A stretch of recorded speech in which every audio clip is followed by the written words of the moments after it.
Let's make brown stew chicken in under 3 minutes.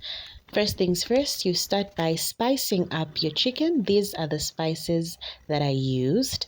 And I also added about a half tablespoon of mayonnaise to the chicken and letting it rest for about an hour or 2 hours before adding it into a pot, a pan, whatever you prefer, with your hot oil so that you can fry it.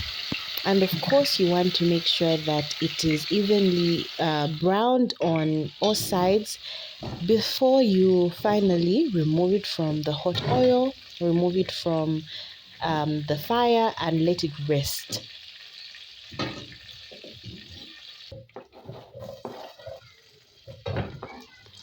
Next, we get started on making the actual stew.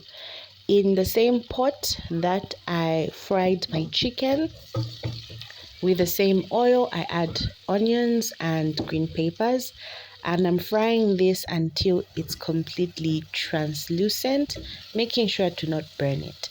I then proceeded to add some tomatoes and some chili. I just kind of forgot to record that. But I added some tomatoes and some chili. And as you are frying this, you are making sure to scrape the bottom of the pot so that that flavor that has been left by the chicken is added to the stew.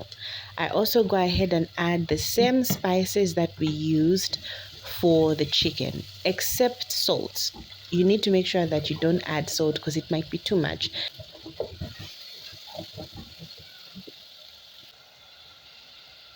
And this is what that stew is looking like. Then you add back the chicken.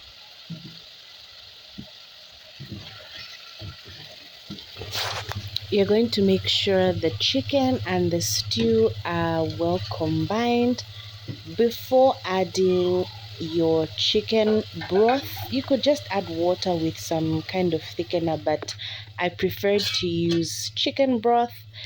So you add your chicken broth and you leave it on a low to medium heat so that it can simmer. And then once your stew is thick and reduced, then you're ready to eat.